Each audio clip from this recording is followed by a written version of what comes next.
محمد خدا شکر. بسم الله الرحمن الرحیم.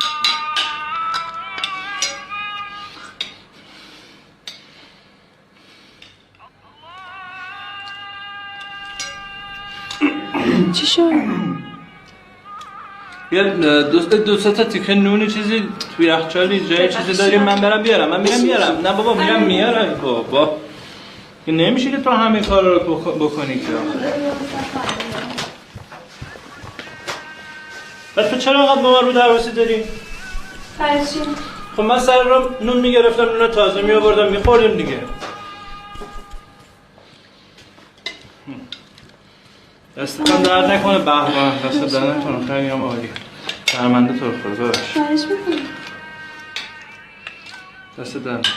میشه جون. چطور شده؟